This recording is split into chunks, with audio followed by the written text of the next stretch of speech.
row over here. Dr. Young, why don't you give your opening statement and let people say hi to you. Okay, good afternoon, Abilene. It's great to be with you today. Looking forward to the opportunity to share information about this unprecedented time that we're living in and providing education to students in. We've had to adapt pretty quickly, but I'm excited about the things that we have up and running and those that are still to come. But we want to make sure that questions are answered and that people don't have any uncertainty about how we're going to move forward during this time. Dr. Young, AISD Superintendent. Next, we go to the Superintendent of Wylie, Joey Light. Well, thanks for having us today, and this is a great opportunity for us to get out the word to Wylie ISD and all the folks that are involved with us. And just a reminder, we are, as Dr. Young said, we're in new territory. As I've tried to communicate several times with folks, we are going to be doing everything we can to adjust and to meet your needs. And we're going to also ask that you communicate with us as we work through the process of delivering instruction in a new way and trying to give feedback and reciprocating that feedback to our community. Well, we're going to get right into the questions from our viewers. For the superintendents, people want to know, so far, I know it's early, but how is the online learning going and how did the Chromebook distribution go? Dr. Young, we'll go to you first. Okay. So about a week ago, we had very little infrastructure for online learning in Abilene ISD, and I'm proud to say a lot has happened in a week. And yesterday, we rolled out a complete pre-K through 12 online learning platform. To date, in a little more than a day and a half, we've had about 21,000 active sessions on our online learning website. We are thrilled about that. The peak seems to be about 10 o'clock in the morning, so that tells me that parents and students are maybe trying to keep to a normal schedule. And, that's interesting. We are excited about that. An interesting thing that we're seeing is we're even seeing hits on that website from outside of Abilene.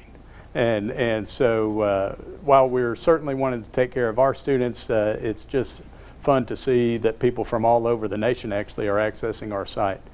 We have given away about 40 or loaned out about 4,200 Chromebooks to families that maybe didn't have a device to access our online learning platform. So hopefully that's been one barrier that we could remove for our students and their families. Joey Light. Well, sure. We are actually starting our handout tomorrow. So we did a online scheduling app to try to make sure that your wait time wasn't extended and to make sure that the folks who needed it were the ones who got the equipment. We're looking at iPads and limited laptops. And I think something that is coming, and I think actually maybe starting in Abilene a little bit sooner than it is in Wylie, and I hope I'm not speaking out of turn here, but I know that they've got some hotspots that are going to be available in Abilene as well as Wylie. So we're looking forward to that. We're doing a combination of the interactive online and packet handouts, and we're getting good feedback from folks on both of those. So we're looking forward to continuing to get that feedback and to see how this progresses. Well, we mentioned hotspots, and Kathy Ashby may have a little to say about hotspots around town, right? Sure. We do have some information available on free and discounted internet resources for the families of students. I went to the site today just to check it out. If you will go to texas211.org, put in your zip code, and from there you can do food pantries, or in this particular instance, the wording that I used was internet discounts, and so it gave me the different options that I had in my zip code for service providers that were offering discounted and free rates for internet service. And Dr. Young, you wanted to add something about hotspots? Thanks, Victor. We do have several resources available. We've got a local provider that has partnered with us as well as Wylie, as Joey mentioned, to do some hotspots around town. There's one that has been put up on a pole in the Shotwell Stadium parking lot, as well as one in the convention center, and I think one's coming to Bulldog Stadium if I remember correctly. I think those are supposed to be active tomorrow. And then the other thing that we've done is we're retrofitting or outfitting 25 buses with hotspots that we have ordered. Those are supposed to be delivered in the next couple of days. And so when families see a school bus rolling around town or parked in a park or in a campus parking lot, they'll know that Wi-Fi is available at that spot, and they can drive up in their cars and just kind of park next to the bus and access free internet service there as well. And will you be giving a location of those spots, where those spots are going to be every day? We will publish those routes as we get them. Like I said, we're not doing that yet. The equipment is to be delivered in the next couple of days, but we will publish those. But also, school's not in session, so there aren't school buses running for other reasons. So if you see the big yellow bus, that's probably what that's doing. Well, this is another question for superintendents. Did you have to add to that, No, Mr. that's Light? good. I think he pretty well covered it. Okay. Well, here's another question for the superintendents here.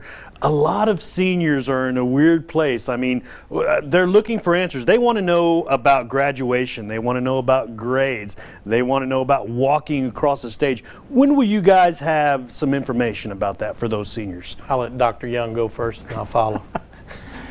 Okay, thank you, Joey. Well, I will say, let me just first say, I think most people have heard me say this before, but yes, I'm the superintendent of schools, but another hat that I enjoy wearing even more than that is I'm a parent of a high school senior. My son is in this boat of seniors that are having strange senior years. And so let me just say, we are going to have graduation right now. It is scheduled for May 23rd at the Coliseum.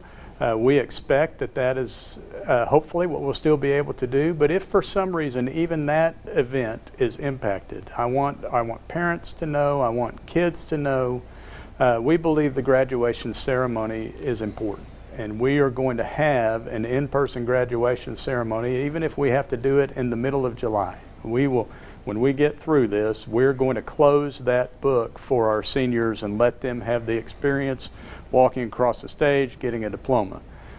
Grading wise, just know there are more questions than answers here, and some of them require changes to our board policy. But just know that the decision-making filter we're using has at its very center being as permissive for kids and making student-centered decisions. And so we made senior phone calls to parents of Adams, Abilene High, and Cooper High schools today, so hopefully a little more information has started to come home, and they can always call our telephone hotline as well and ask about seniors. Wylie, superintendent? And I would echo Dr. Young's information in regard to graduation.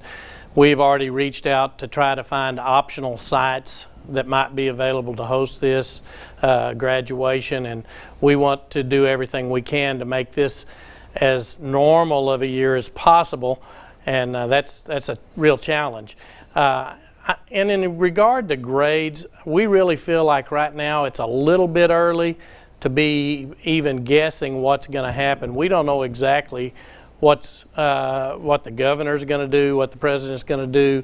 Our health community has been giving us a lot of direction as regard to what we should be looking at in Taylor County, but we feel like there's going to be some information that continues to flow from the Texas Education Agency in Austin and from around the country as to what we might be doing in the next few weeks.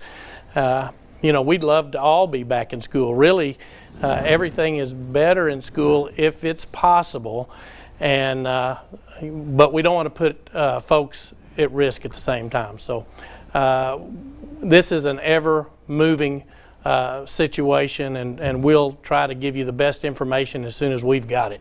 Okay, we're going to go back to the United Way real quick with Kathy Ashby.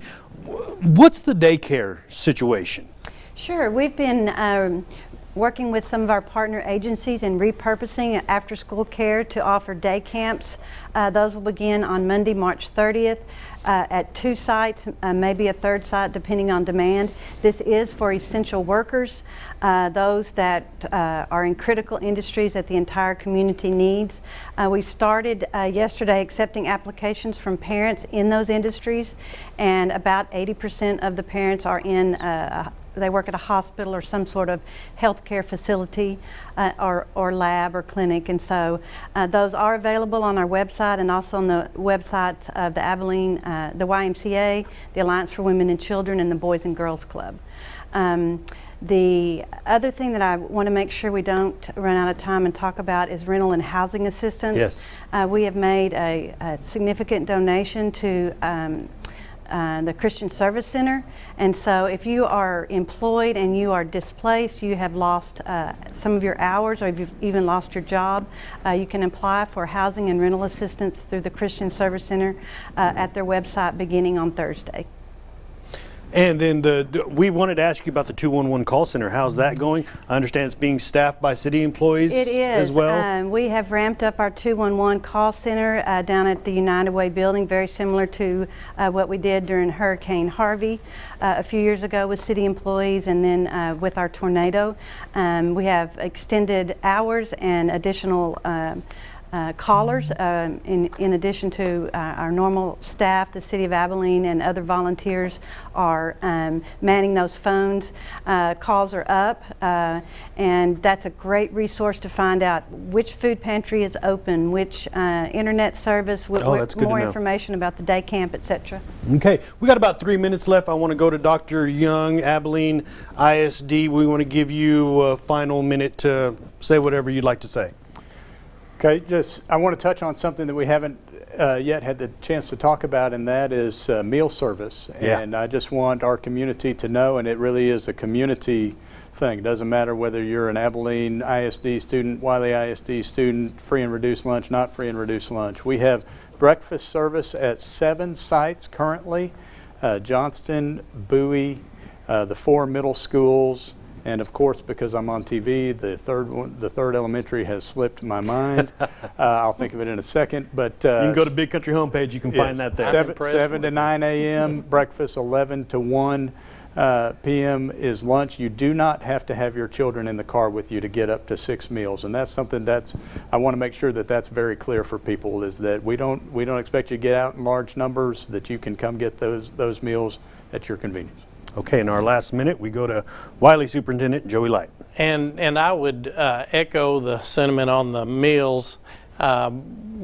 Just realize we are a little different than Abilene ISD, and I think most of the folks that have been going to West Junior High, you've been getting those meals as needed. We're going to do everything we can to help you out there, and again, if you have students, we want to serve those students. I would also like to say something that we are going to be doing is we're going to continue to work with the Texas Education Agency, and we're going to be getting directives on a lot of things that impact us in the future. And so some of this is in our hands, some of it will not be in our hands, but we will do everything we can to communicate that with you and to give you the information as quickly as possible. All right. Well, we want to thank y'all for being here, taking the time to be here.